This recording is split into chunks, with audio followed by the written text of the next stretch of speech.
¿Qué tal? ¿Cómo les va? Muy buenas noches. Bienvenidos a otra emisión del Juego Limpio. Y antes de presentar los temas y los protagonistas, quiero hacer el primer comentario, porque va a dar el contexto a lo que va a ser el debate central del programa. En el final vamos a estar hablando con Alejandro Lerner, un hombre que nos deleita con su arte, pero también con su concepto de ciudadanía.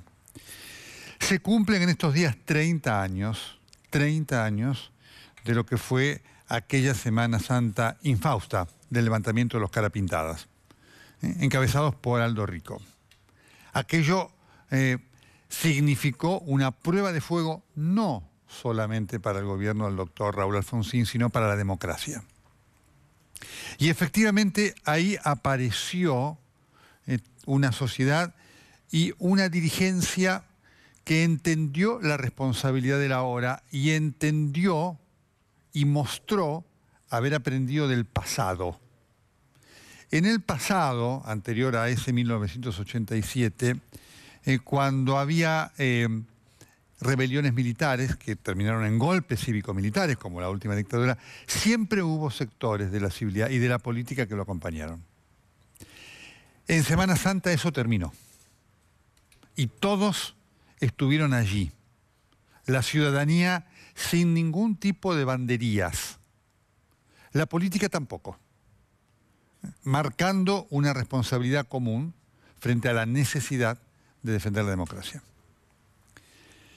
Quiero recordar aquello, porque por supuesto tuvo un hombre de la dimensión del doctor Raúl Alfonsín, pero también quienes lo acompañaron en el peronismo de aquel momento. La foto Alfonsín Luder, Cafiero, pasó a la historia. Eso pasó hace 30 años. Eso salvó a la democracia. Hoy, la vivencia que tenemos es en muchos casos exactamente la opuesta. Hoy uno se pregunta, ¿esa foto sería posible ante una situación que por supuesto no se va a repetir nunca más? Hoy esta situación de división de la Argentina, que les confieso, a mí por lo menos me produce tristeza. Esto de lo cual venimos hablando permanentemente, esta división que se ahonda y que a veces en el ahondamiento tiene hasta beneficios electorales. A A le conviene diferenciarse de B para tener votos y a B le conviene diferenciarse de A. Y esto por supuesto que tiene un correlato social importantísimo. Lo vivimos nosotros en nuestra vida. Todos hemos perdido amigos, o tenemos amigos con los cuales no nos vemos más, o tenemos familiares con los cuales preferimos no hablar porque uno puede ser uno y el otro, y es imposible. Por eso tiene valor el recuerdo de lo que pasó hace 30 años y marca una actitud lamentablemente involutiva de la Argentina. ¿Será ese nuestro futuro?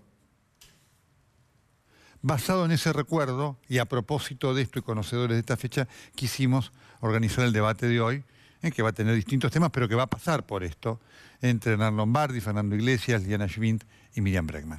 Desafío de la Argentina. División o riqueza de la diferencia democrática. Dilema clave. Antes que nada lo voy a saludar al secretario de Medios. ¿Cómo le va? ¿Qué tal? Buenas noches. Bien, antes de ir a la mesa con algunas consultas particulares, ¿qué pasa con lo del Inca, que ha generado tanto revuelo entre los que lo defienden, Alejandro Sesta, y entre quienes, Caseta. en el Ministerio Caseta, perdón, y entre los que lo consideran un corrupto? A mí me parece que, la verdad que hace muchos años que del Inca hay noticias claras de fuertes bolsones de corrupción, fuertes bolsones de arreglos entre amigos. Hay, yo creo que unas cuantas ex titulares del Inca están denunciados penalmente y es como una... Yo esta visión, obviamente no es mi área, pero te lo puedo decir, es como una bolsa de lodo que se reabre permanentemente. Lo preguntábamos y por eso nos interesa, porque no es técnicamente suya, pero como usted además trabajó todo este tema de lo que pasó con el proyecto de películas y demás, por eso le preguntaba, ¿le sorprendió lo que está pasando? ¿Está claro lo que está pasando? ¿Una interna del gobierno? No, no, es una bolsa de lodo permanente, digo lodo para hacer delicadamente el término. No es todo, se han producido muchas películas, está muy bien, pero si usted analiza últimos 20 años, 15 años, la verdad que es una cuestión espantosa y es muy difícil ponerle el cascabel al gato, porque buscan siempre argucias legales para quedarse. Argucias legales para quedarse, argucias legales, argucias legales, argucias legales. ¿Y esto a Caseta lo incluye? No, a mí me parece, yo ahí quiero ser claro, me parece que no tengo ningún elemento, ni para dudar de la honorabilidad del ministro, ni para dudar de la honorabilidad del ex titular del INCA. Ningún elemento tengo para dudar de esa honorabilidad. ¿Y entonces? A mí me parece que justamente, mirá, si me permite, lo voy a emparentar con otro tema que sí es directo de nuestro, que es la situación de los directores de Radio Nacional. Ahora le iba a preguntar lo que está pasando allí. Y lo relaciono porque son estos temas de elementos que se enquistan dentro del Estado y que buscan todas las argucias para quedarse. Yo digo, y para que para la gente sepa. Usted sabe que cuando asumimos el Ministerio de Medios y Contenidos Públicos, hubo mucha gente que decidió quedarse. En particular, en Radio Nacional Central, hubo directores que dieron un paso al costado, y yo se los agradezco, y hubo directores, cargos nítidamente políticos, que, voy a usar la palabra entre comillas, resistieron durante meses. Lo mismo sucedió en las 49 filiales de Radio Nacional del interior del país. Hubo gente que honorablemente renunció, y hubo gente que se quiso quedar, y que se quiso quedar. Y entonces nosotros con este principio básico que nos hemos puesto, que es a más fanatismo, más república, nunca un fanatismo a otro lado, y por otro lado una estrategia que se llama paciencia y firmeza, hemos decidido directamente, y voy a decir la palabra concreta, cesantear de los cargos a todos los que exdirectores, porque son cargos políticos, Nelson, porque no hay duda que son cargos políticos. ¿Y qué va a pasar con los que son ahora directores? Y además tomamos una segunda decisión que es lo que corresponde. Todos firmaron su renuncia por anticipado, incluido la directora Ana Herchen y el subdirector Pablo Cerrero, para que cuando termine el mandato del presidente Macri, ya se van. No puede haber, porque el gran adversario, dentro de las muchas taras que tiene el Estado tiene muchas cosas buenas, el Estado sirve para mejorar la vida de la gente, pero tiene taras. Una tara son las capas geológicas. Esta idea que nos ha hecho tanto daño, que viene un funcionario, trae su propio equipo político. Después el equipo político se autodesigna en planta permanente y nosotros después lo financiamos entre todos, va a un engrosamiento permanente. Entonces, esto es parte de una batalla conceptual contra las capas geológicas del Estado, que son fácilmente identificables, se llama tener una capa geológica. Ahora, por supuesto que esto requiere paciencia y firmeza. Yo lo escuchaba, veía un Twitter del exministro Aníbal Fernández que decía que esto eran las listas negras en Radio Nacional. Digo, hay gente que tiene los pómulos de acero, Nelson. Justamente, usted vio el pluralismo, y no quiero hablar de nosotros bien. Entonces, mire, lo importante el pluralismo de todo que se vive hoy en los medios públicos. Esto es algo de lo cual coparticiparon peronistas, radicales y todos, de la capa geológica, estuvieron todos. Todos, pero hay que terminar con eso. Bueno, ojalá, por eso digo, va a ser valioso si por además eso se aplica las renuncias para a futuro. gobierno. A futuro. Ya firmaron, y yo se los agradezco de corazón, nos están escuchando todo el país, a todos los directores de Radio Nacional, los 49 designados, que ya firmaron sus renuncias. Lo importante es que el personal estable, el personal realmente estable de carrera, porque conozco perfectamente esos lugares, sea respetado y pueda seguir trabajando como corresponde, gobierne quien gobernare, ¿no? Eso es importante, y yo creo que los que más perjudican a la carrera son estos tipos que se enquistan, porque se esconden, se mimetizan, tratan de acomodarse, y yo soy el personal de planta. Me llegaron a hablar de concursos, el otro día estuvimos revisando los concursos. ¿Saben cómo son los concursos? Tengo ahí uno de Santa Rosa en La Pampa. Llama en su propia página web a un concurso, lo abre y lo cierra en 15 días. Se presentó él solo y ahora pretende estabilidad. Digo, hay que tener... Lombardi, lo invito a la mesa, ¿sí? Un placer para mí estar el debate de lo que hoy queremos marcar como... ¿Qué tal? ¿Cómo les va? Muy buenas noches. Bienvenidos a todos. Quisimos convocarlos porque hoy, a propósito de lo que representa para el Día de la Historia, que es algo para recordarlo, lo que fue aquello, hoy la Argentina tiene presente y futuro de división, y después podemos discutir sobre los distintos temas. ¿Es así? Yo creo que... Primero voy a empezar hablando desde lo que veo desde el gobierno, ¿no? Asumió con un discurso que pretendía ser dialoguista. No digo porque lo hayamos creído, nosotros nunca creímos que había diálogo cuando el presidente citaba a reuniones y por otro lado dictaba decretos. Alguien que actúa de esa manera no creo que esté dialogando. Pero más allá de mi percepción personal o de nuestra fuerza política, el Frente Izquierda, había un discurso de diálogo que evidentemente encontró un punto de inflexión para mí En la marcha del 1A o del 1 de abril. Creo que esa marcha el gobierno la leyó como un apoyo de una minoría, porque es una minoría social, acomodada fundamentalmente o centralmente de sectores acomodados de la sociedad, muy intensa, pero una minoría. Y desde ahí se empezó a dar una sucesión de hechos represivos, de endurecimiento del discurso, de decir que se va a comprar armamento para la represión de la protesta social, es decir, un discurso muy peligroso que ya lo hemos visto otras veces en la historia de la Argentina y nunca ha terminado bien. Nunca, cuando una minoría que toma medidas económicas en detrimento de las grandes mayorías, hay un descontento social enorme con el gobierno, enorme. No de aquellos que no lo votaron o que eran opositores o que pertenecen a fuerzas de izquierda, de aquellos que incluso votaron. Los trabajadores, los vemos en la fábrica. Mi fuerza tiene, el PTS en el Frente Izquierda, mucha inserción en fábricas. ¿Qué dicen? Dicen, yo no voté al gobierno anterior porque estaba precarizado, con contratos basura, como se dice habitualmente. Y Cristina Kirchner nunca me cambió esa situación. Yo no voté al gobierno anterior porque me sacaban parte del salario con el impuesto a las ganancias y me dijeron que en este gobierno, si yo votaba a Macri, no me iban a robar más del salario. Nada de eso ocurrió. Entonces hay un descontento y se lo intenta acallar con represión. Lombardi. A mí me parece que la Argentina viene de una crisis hiperprofunda. Obviamente estaban todas las variables que entregó Cristina Fernández al borde del abismo. Yo en algún momento dudaba si era una cuestión de casualidad, pero la verdad que es de causalidad. Hicieron el cálculo perfecto para llevar todas las variables al borde del abismo. La emisión descontrolada de dinero durante 2015 todavía la estamos pagando en términos inflacionarios. Todas las variables fueron llevadas a ese nivel. Frente a ese escenario, el gobierno empieza a construir un puente hacia el futuro.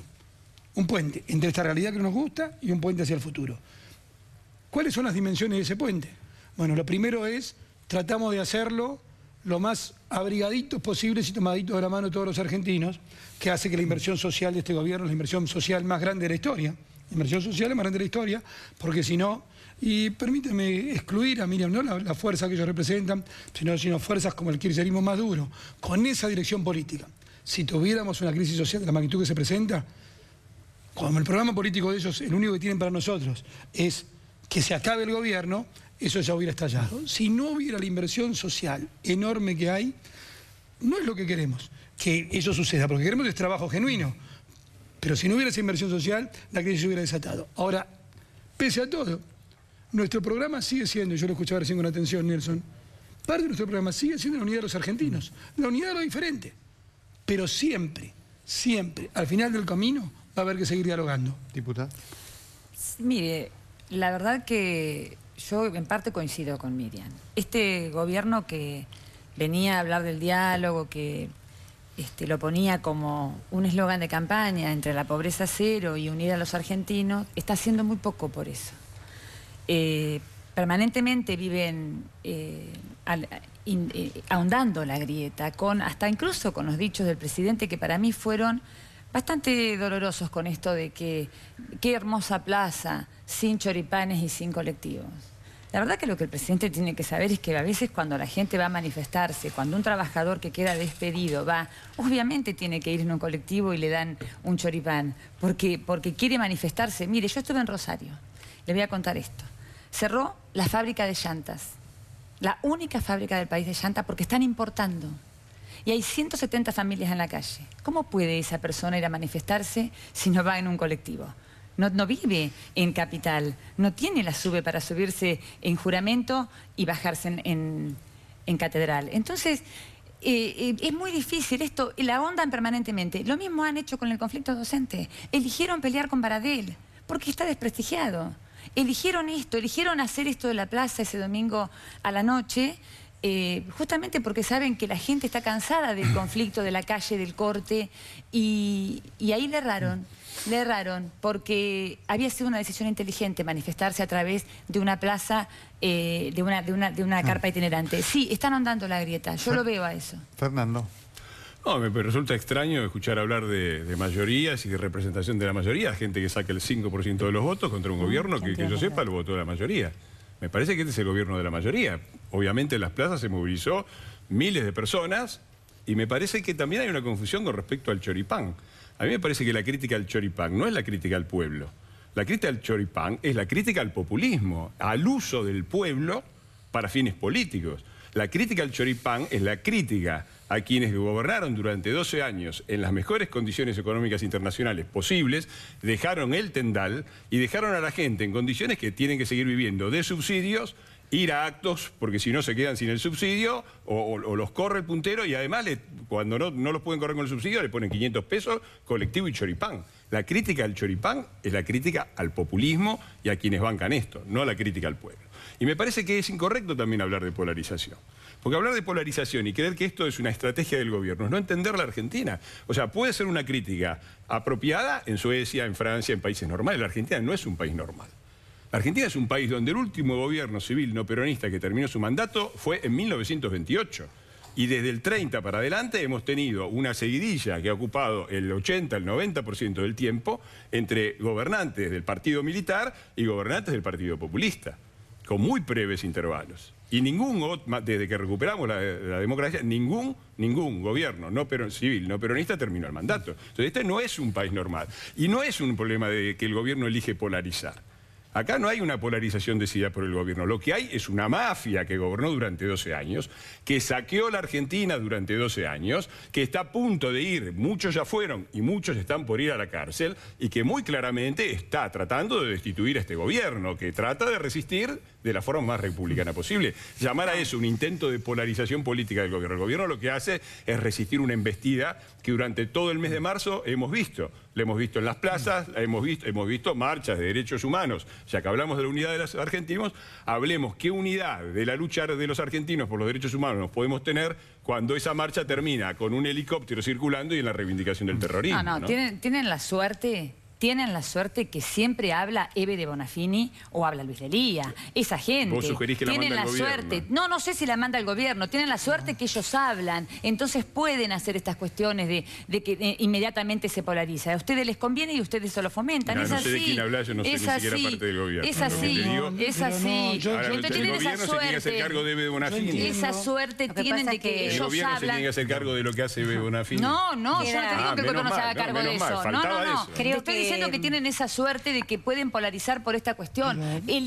Ustedes eligieron, el gobierno eligió polarizar con Baradel. No, pero yo lo que quiero hablar es esto. Acá hay un equipo, y es verdad, hay un equipo a mí me parece que Baradel eligió estuvo 12 años y que tiene que dar muchas explicaciones y nosotros con eso estamos totalmente de acuerdo. Hay un equipo que está con causas, que tienen que dar explicaciones y que muchos tienen que estar presos. Eso es una realidad y es una verdad. También hay un equipo que vive de ensayo y error y que ustedes mismos lo dicen, porque Sureda se fue del Ministerio de Energía, se fue diciendo que no hay equipo. ¿Y sabes qué diferencia? Mirá vos, mirá qué cosa. No le dejaron entrar un periodista al Ministerio de Energía. Eso y el kirchnerismo, decime cuál es la diferencia. Son las dos caras de una misma moneda. Si no ves ninguna diferencia, tenés un problema. Tenés un problema. Pero puedo hacer una observación, una observación sobre ese punto. Es cierto, yo entiendo que mucha gente que está en la oposición, que le gustaría tener otras posiciones, que no ponga, que no sea el único programa de la oposición una cuestión destituyente, se pone en una situación incómoda. Pero también admitamos que se dejan dirigir por esta pequeña facción que rodea a Cristina Fernández. Y yo veo marzo, digo, la pequeña facción que rodea a Cristina Fernández está hoy hegemonizando al opositor, y eso no es un problema del gobierno, es un problema de los que se dejan dirigir por ellos. Si nosotros tenemos que ser absolutamente claros con estos, porque, quiero tomar el ejemplo del doctor Castro, me parece muy valioso, porque si no siempre termina riña de gallos. Usted decía muy bien Semana Santa, y vamos a buscar otro ejemplo, el abrazo de Perón y Balbín. A lo mejor jóvenes no escuchan, pero transmitamos un poquito de experiencia. El abrazo de Perón y Balbín, que siempre es un elemento de unidad nacional, pero vos decís, ahí era, nunca más vuelven los militares golpistas. En ese caso, la Revolución Argentina, antes. Alfonsín y Cafiero en Semana Santa tiene otra cuestión. Nos unimos, pero nunca más los carapintadas pueden poner orden democrático. Pero déjame terminar. Hoy podemos tener un diálogo entre los argentinos, pero condenemos salvajemente a la corrupción. No dejemos entrar a esta banda. No, me parece que no dejemos entrar parece que los esta es mi opinión. los Usted de su opinión, déjeme terminar la mía. Sí, bueno, Ahora estás hablando vos solo. Déjeme mi opinión. Podría haber un ensayo de unidad.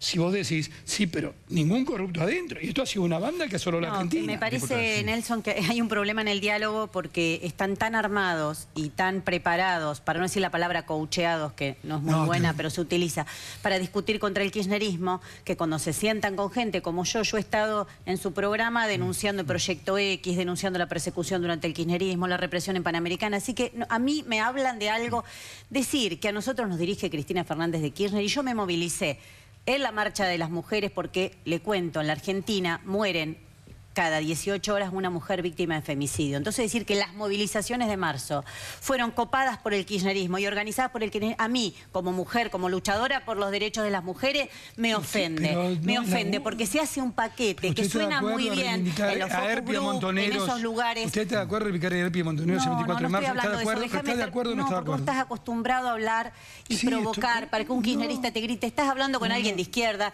Yo participé en la marcha de la CGT con el sindicalismo combativo. ¿Sabés por qué? Porque yo no tengo nada que ver ni con ese sindicalismo ni con el Momo Venegas, que es lo peor del sindicalismo y está con ustedes. Lo peor, la mayor cantidad de trabajo en negro, lo peor trabajo que en la Argentina lo tienen ustedes. Entonces no hablen como que son castos y puros, porque la verdad el modelo sindical de ustedes es bochornoso, es lo peor de lo peor. Marché con la CGT, a mí no me dirige nadie. Fui con el Frente Izquierda, el sindicalismo combativo, los que lucharon y pararon durante el gobierno anterior y van a seguir peleando en este gobierno, como mi compañero Claudio de Le Carbonara del Subte, y pongo una persona conocida para que todos vean de quién estoy hablando. Marché en otra movilización de marzo, marché con las mujeres, marché con los docentes. En docentes nosotros somos parte de la oposición a Baradel. ¿Qué tiene que ver? Si son ellos los que eligen polarizar y confrontar con Baradel para ir a Raro eso, ¿no? A mí, la verdad que hay un desprecio por la movilización popular, pero les va mal. El problema, pero no les va mal porque no hacen lo que yo quiero, les va mal porque en su propio esquema les va mal. Están haciendo la peor combinación que dice cualquier economista, que es estancamiento con inflación. Porque todas las medidas que... Sí, ya termino. Nosotros queremos discutir otra cosa. Acá el señor decía que dieron mucha ayuda social. Yo estuve en la discusión de presupuesto en el Congreso. La verdad es que la ley de emergencia y toda la ayuda social que salió porque muchísimas movilizaciones y no fue ninguna cosa. Nosotros proponemos otra cosa desde el Frente Izquierda. Lo escuchamos a Fernando, sí. No, a mí me parece que la palabra estadísticas viene de Estado, ¿no? Y acá hubo un grupo que durante 12 años se llenó la boca hablando del rol del Estado y destruyeron absolutamente el Instituto de Estadísticas, que ahora está reconstruido. Y resulta que cuando uno lee las estadísticas del Instituto de Estadísticas, encuentra que sí, 2016 fue un año muy difícil, pero fue un año muy difícil como el 2014, cuando apuntaba para hacer un nuevo 2001 y 2002, porque si no se salía del cepo y del default, íbamos derecho a la misma crisis que nos llevó no salir de la convertibilidad. Y cuando uno ve las cifras de diciembre a diciembre... Pero es un año y medio que son gobiernos. Sí, bueno, pero estás hablando de un pasado que nunca llegamos a discutir. Si vos me interrumpís, hablaste bastante larguito. Entonces, cuando vos comparás de diciembre a diciembre, vos encontrás, por ejemplo, para ir a términos muy redondos, desde el punto de vista del empleo, hubo creación de empleo.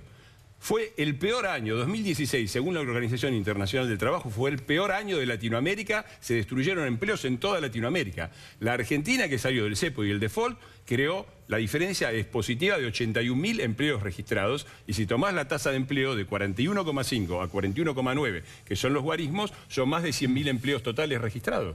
La pobreza, sí, de entrada fue un golpe, un shock muy duro.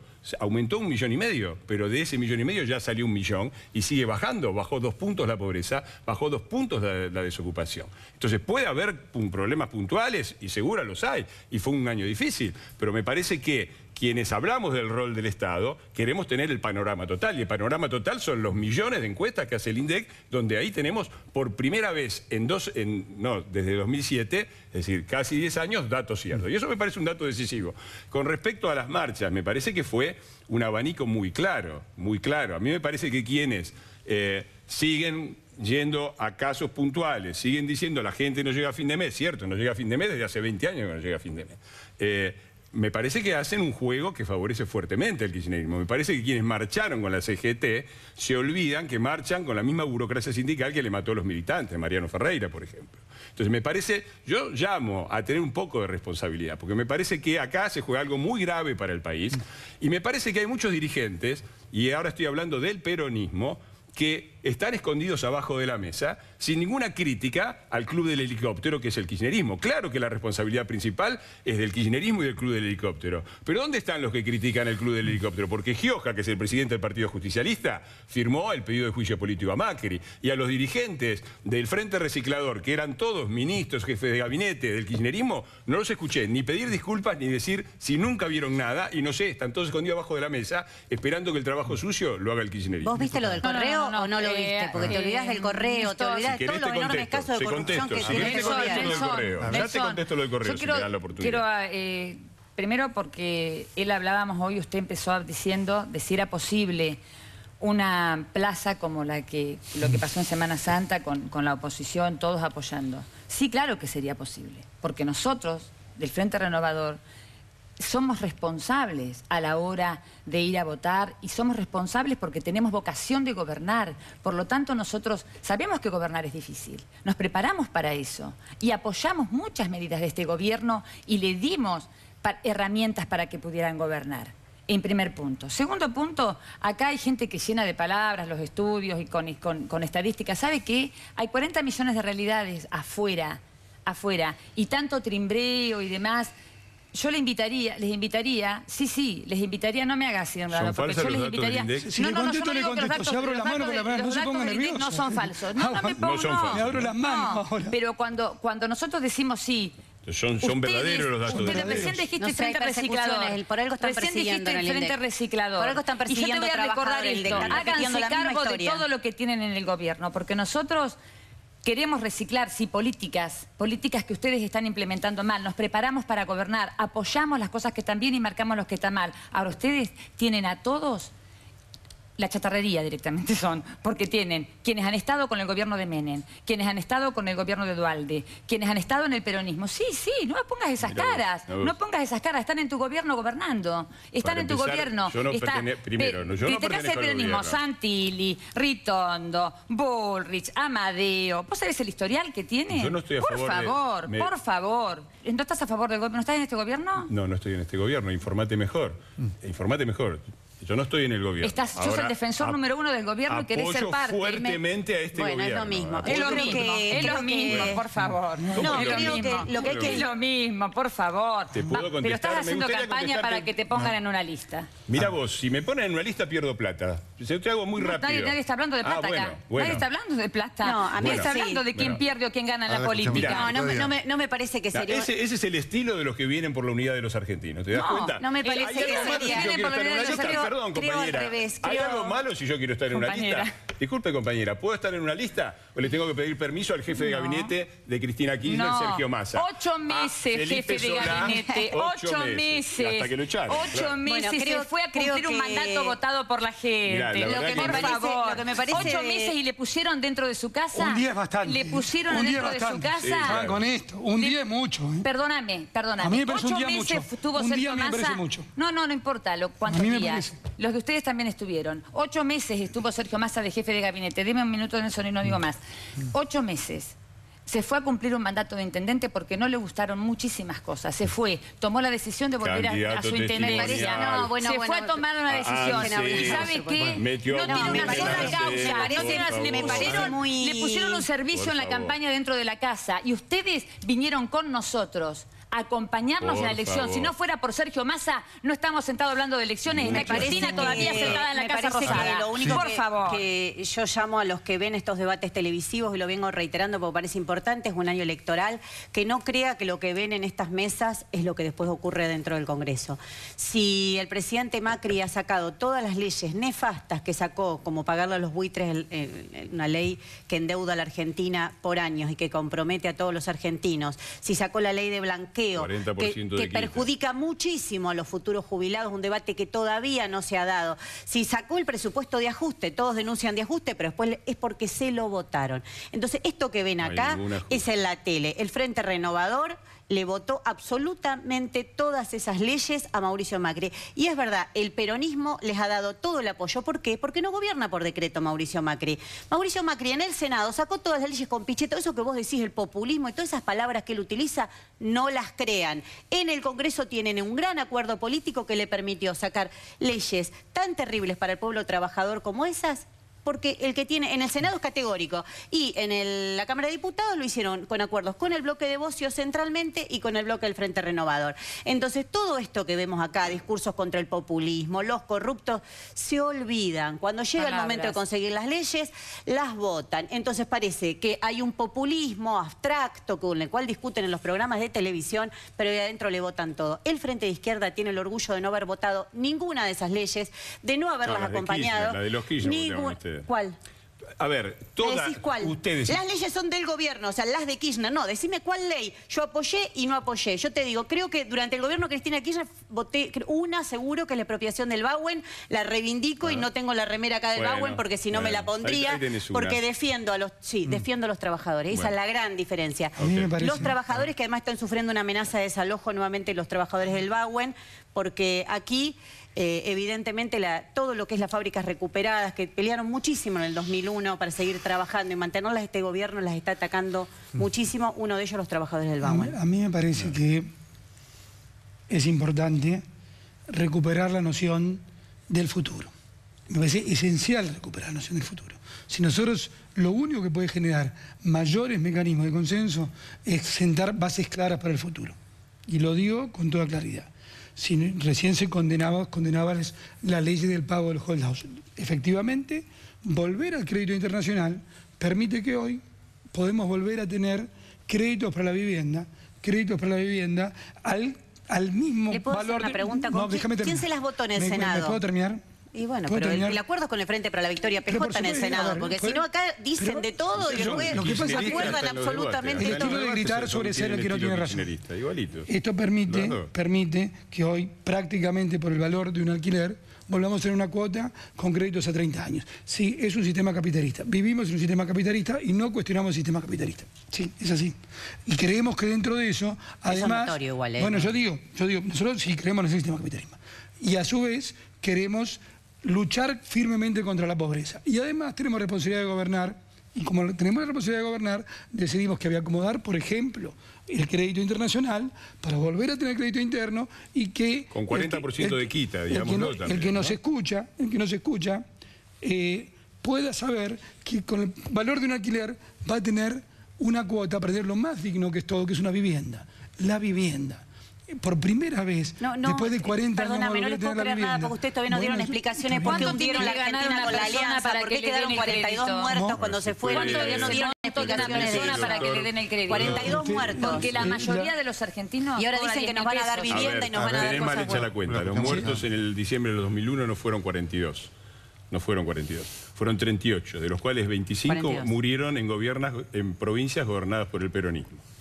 Para que tengas bien la cuenta. No, den las explicaciones todavía. ¿Por qué hundieron la Argentina? Hasta para debatir. Es muy gracioso. ¿Podés dejar hablar a alguien? Es muy gracioso, lo más gracioso que me han dicho en mi vida. Yo no contesto cosas así. Es una lástima discutir así, porque yo no contesto así. Yo lo que te estoy diciendo...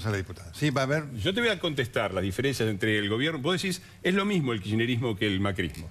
Y yo te voy a mostrar dos diferencias en Yo no dije eso, lo dijo ella. Te voy a mostrar... Si no, te estás confundiendo de... Bueno, te voy a mostrar dos puntos. Te confundís porque no nos considerás, evidentemente, no importa. Se lo dijo ella. ¿Me puedo hablar? Sí, pero te voy a tomar dos ejemplos que vos pusiste. El de la deuda, ¿no? El del pago a los holdouts y el tema del correo. Lo más brevemente posible. Sí, Kicillof le pagó el Club de París. ¿Qué tiene que ver? Yo no opino lo mismo que el kirchnerismo.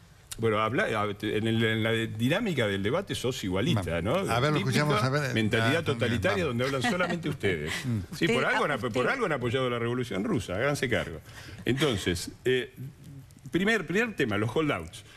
El gobierno tenía claramente el único activo más o menos razonable que dejó el kirchnerismo fue la posibilidad de endeudamiento externo, porque todo lo demás estaba estallado. Yo invito a todos los que no entienden la gravedad de la situación a que me traigan una cifra de diciembre del 2015 que no sea igual o peor a las cifras del año 2001. Una sola que traigan, la que quieran, la que quieran. Esa era la gravedad de la situación. Lo único que estaba relativamente con la política del desendeudamiento, que podemos discutirla, lo único que tenía el gobierno para evitar un ajuste brutal era apelar al crédito externo. Por lo tanto, había que cerrarlo de los holdouts. Lo cerró con 40% de descuento después de que el anterior gobierno antiimperialista pagara con punitorios y todo al Club de París. Veníamos, Club de París, Repsol, todo eso se pagó completo con el gobierno antiimperialista. Este gobierno entró al circuito internacional con 40% de descuento. Y una cosa más, Correo. Vos decís, o sea, veamos la diferencia. Cuando robaba el kirchnerismo, se robaron todo. Para tomar un ejemplo en los ferrocarriles, lo denunciamos hasta cansarnos, nunca nos escucharon y terminó con un tren que se llevó la vida de 52 argentinos. El tema del Correo, vamos a suponer, vamos a dar por sentado, y yo no creo esto, que hubo mala fe de parte del presidente Macri. Salió un fiscal, salió un juez, dictaron una resolución, el gobierno paró y no se perdió un solo peso. Si no ven la diferencia entre una cosa, entre el funcionamiento, pongamos de fuera la buena o mala fe de Macri, pero si no ven la diferencia entre el funcionamiento de una república y una monarquía tiránica que llevó a 52 argentinos a la muerte, la mayoría de ellos trabajadores, si la izquierda no ve eso, no ve nada. Les pido una conclusión final de cara al futuro. Los están mirando los argentinos, ¿no es cierto? El futuro de la Argentina tiene posibilidad de generar los debates que hoy deben darse en el país, ¿o no? Sí, nosotros deberíamos ser desde la política responsables para poder debatir seriamente estas cuestiones y no con agresiones, no con insultos, no con acusaciones tontas y falsas, porque eso hace también defender la democracia. Cuando nosotros hablamos acá, planteamos cómo nos comportamos como partido, nosotros hacemos un gran esfuerzo.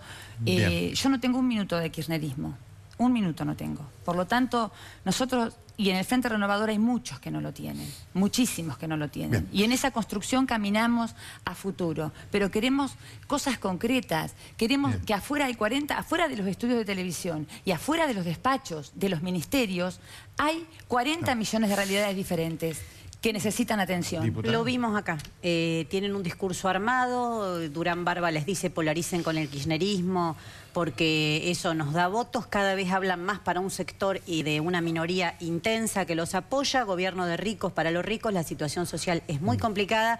Desde el Frente de Izquierda proponemos una medida elemental que queremos discutir, el reparto de las horas de trabajo, la reducción de la jornada de jornada laboral, 6 horas, 5 días a la semana, para que todos puedan trabajar y que la discusión sea otra. Siempre estamos discutiendo las medidas que ellos toman, que son todas medidas para los ricos, para las petroleras, para las mineras, y como le decía antes, los trabajadores están cada vez peor. Fernando, 1,5 millones de asignaciones familiares más. Todos los que estaban en el monotributo y asignaciones universal por hijo incluidos. Ley de reparación histórica para los jubilados. El mayor gasto social de la historia. Ahora decían que iban a sacar todos los subsidios, no solo se mantuvieron, sino que se actualizaron como venían. Me parece que tarifa social, hay 1/3 de los argentinos en la pobreza, hay una tarifa social que en el sector energético cubre a 1/3 de la población. A mí me parece que seguir diciendo, repitiendo como loros, la frase del gobierno de los ricos es simplemente hacerle juego al kirchnerismo. Me parece, cierro con esto, doctor, me parece que en marzo, en todas las marchas de marzo, repasemos todas, CGT, con la disputa entre la izquierda y el kirchnerismo por el palco, la marcha vergonzosa de los derechos humanos, los piqueteros, todo eso, me parece que eso es un país que fracasó. Y me parece que hay un país que se expresó. Cuesta sentarse en una mesa con vos y decir marcha vergonzosa de los derechos humanos. Cuesta mucho. Mira, ¿sabés lo que pasa con los derechos humanos? Que yo estaba con las madres en el 81 y no puedo ir a la marcha. Yo fui a la marcha del Encuentro Memoria, Verdad y Justicia. Informate que los libros no muerden, podés leer el diario. En el 81 y hoy no puedo ir a la plaza porque gente como vos me corre a las pedradas. 30 segundos, sí. A mí me parece que las soluciones siempre están adelante y no atrás, que todo este sistema gobernó la Argentina y fracasó. Yo lo único que digo es, no le roben la esperanza a los argentinos, y ¿sabes qué, Nelson? Probemos algo nuevo, probemos. Hace que 16 meses, déjennos probar. Digo, déjenle probar al nuevo gobierno democrático, no le quiten legitimidad. Déjenle probar. Quizás en las ideas nuevas podemos sacar un futuro mejor. Mantengamos más que sobre todo, no nos interrumpamos. Les agradezco a los cuatro. No, él estaba interrumpiendo, por eso. lo que marco es esto. Digamos, esto es lo que tenemos. Y alguien dirá, Nelson, ¿y sale algo de positivo de aquí? Yo voy a decir que sí, estuvieron juntos. La democracia es esto, la discusión vehemente. Lo predemocrático es que ni se hubieran sentado. Quiero marcar esta diferencia porque la tenemos que tener en cuenta. Muchas gracias a todos. Gracias. Ya venimos con Alejandro Lerner.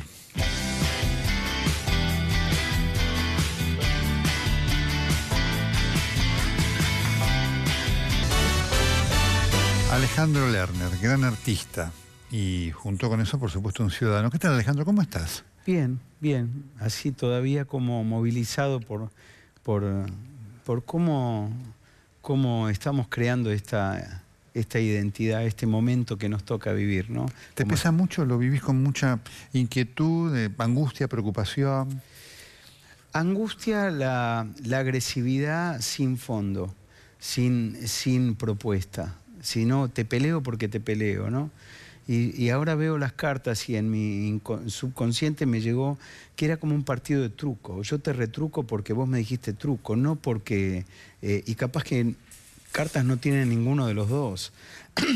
No veo el argumento, no veo y no veo cuáles son las intenciones. Creo que la palabra que más tendría que reconstruirse en nuestro país es la palabra acuerdo. Aunque sea desde la izquierda, desde la derecha, y como evidentemente las ideologías han caducado. Creo que hay que construir las ideologías de este momento de la humanidad, y donde apremian un montón de cosas. Mientras nosotros, o yo escucho relatos históricos de lo que uno hizo, lo que el otro no hizo, fuiste vos, o qué sé yo, el mundo se está inundando, ¿no? Y creo que es un momento para acordar que hay que preparar este barco en el que estamos todos, que es otra cosa que a veces me inquieta, no darnos cuenta que estamos en el mismo barco. Qué difícil entender eso, ¿no? Que si yo serrucho la proa, claro, por más que viva en la popa, se va a hundir igual. Si yo dejo que se inunden los depósitos, claro, el barco donde estamos todos se va a hundir. Y si pudiéramos de alguna manera reconstruir eso, darnos cuenta que hay distintos niveles de urgencia, ¿no? Yo lo entiendo como ciudadanos, que hay gente que está viviendo en la pobreza. Pero se ve. Pero desde hace mucho que convivimos egoístamente con la pobreza del otro. No es algo de ahora, no es algo de la democracia. Creo que el mundo convive con la pobreza y con el egoísmo de una forma normal. Yo hay cosas como ciudadano que no entiendo. La inflación es algo que no lo entiendo. Yo soy un ciudadano, no soy un técnico en política ni en administración de empresa. No entiendo por qué en el momento que se necesita agua alguien dice la voy a vender más cara. No lo entiendo, ¿viste? Entonces, hay cosas que tienen que ver con valores personales, emocionales, culturales, que es ahí donde veo más pobreza en este momento. Qué importante esto, ¿no? Hay una sociedad desintegrada, ¿no? 30% de pobreza, y no sé si te pasa, a veces ves gente que decís... qué lejos está de lo que es mi vida, no solamente en lo económico, en cuanto a sus pautas, ¿no es cierto?, de vida, ¿no? Yo creo que un país normal tendría que ser un país donde nosotros los que somos ciudadanos y que cada uno desde nuestro lugar, vos como un, digamos, un pensador, ¿no? y una persona que tiene un espacio de pensamiento y de opinión. Yo desde la música popular, el que quiere tener un taller mecánico, el que está estudiando porque quiere ser cirujano. Tendríamos que ser personas que nos podamos dedicar a lo que nosotros hacemos, y nosotros estamos delegando la administración de los recursos de nuestro país en un gobierno que va a ser gobierno durante los próximos, digamos, los periodos que le corresponda. En una vida normal, nosotros tendríamos que poder dedicarnos a la ilusión de qué queremos hacer, qué queremos ser, cómo queremos criar a nuestros hijos, en qué tipo de país queremos que estos hijos crezcan, que es una también de mis preocupaciones, porque soy papá y ahora soy papá antes que todo. Antes era pianista, músico popular, hoy soy papá. Entonces lo que construyamos es lo que le vamos a dejar a nuestros hijos. Y no está en esa emoción, no está la batalla que yo escucho de cuando vos estuviste, en el 83, no está eso, tengo otras prioridades.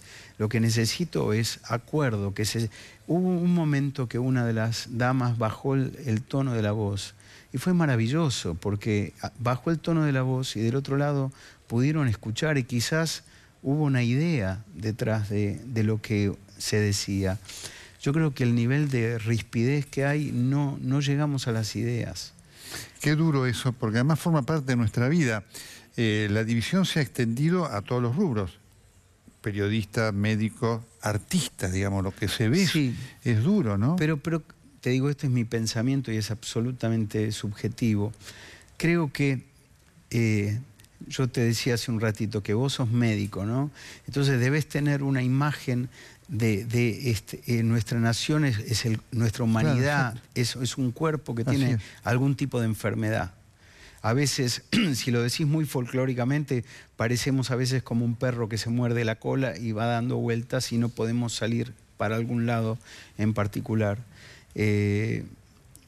Algo tenemos que curar de estas heridas de nuestra identidad para poder salir adelante. Tenemos que volver a creer, tenemos que creer que el sistema democrático tiene un espacio donde están todas las ideas que conviven para representar a todos los que hoy estuvieron sentados ahí. Y tendríamos que poder, sin dejar de exigir, sin dejar de militar dentro de lo que cada uno cree, tenemos que volver a creer.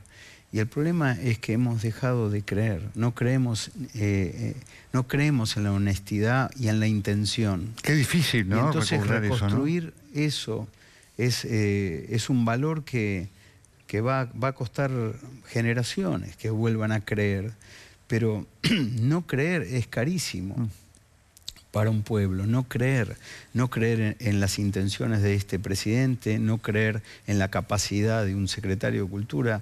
Yo creo que tenemos que volver a creer como creemos en nuestros médicos, como creemos en nuestra tierra, en la fertilidad de nuestro campo. También creo que hay un ánimo muy distinto entre el ciudadano de la ciudad, que solamente ve lo que hemos hecho los hombres, y el ciudadano del interior, que todavía ve la presencia de la naturaleza como algo que si se enoja estamos jodidos. Alejandro Lerner, qué reconfortarte escucharte así, lo que da el corazón y la mente de un artista. Te agradezco muchísimo tu presencia.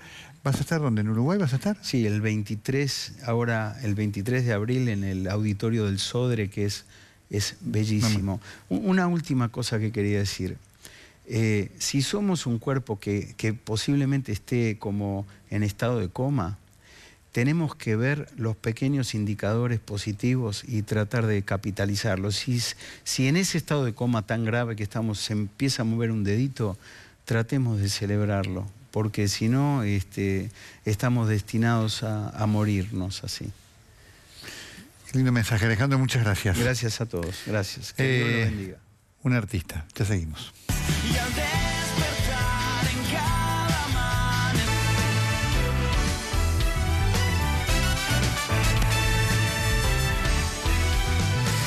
Voy a volver al principio porque creo que es la conclusión que sale de lo que hoy fue el programa y del desafío argentino después de lo que vivimos en marzo y sobre todo el principio de abril. Desafío de la Argentina plural. Es una exigencia de la democracia. La Argentina antinómica es una involución de la democracia. Hoy en la Argentina la antinomia reina. cuando hay antinomia, la democracia sufre. Y la involución que vivimos es impactante. No es de hace 80 años, cuando Alfonsín, a quien hoy recordamos, y hay que recordarlo mucho, Alfonsín, no para hacerlo impoluto, tuvo errores, pero hay que recordar sus actitudes fundacionales. Lo primero que hizo Alfonsín cuando ganó la elección fue llamarlo a Ítalo Luder, que había sido su rival, para ofrecerle ni más ni menos ser presidente de la Corte Suprema de Justicia de la Nación. Es decir, le ofrecía quedarse en el poder para siempre y tener el poder que tiene un presidente de la Corte Suprema de Justicia de la Nación. Eso lo hizo Alfonsín. Ocurrió hace 30 años en la Argentina. Parece que fueran hace 8 siglos. Hasta el próximo jueves. Feliz Pascua para todos. Vayámonos lejos.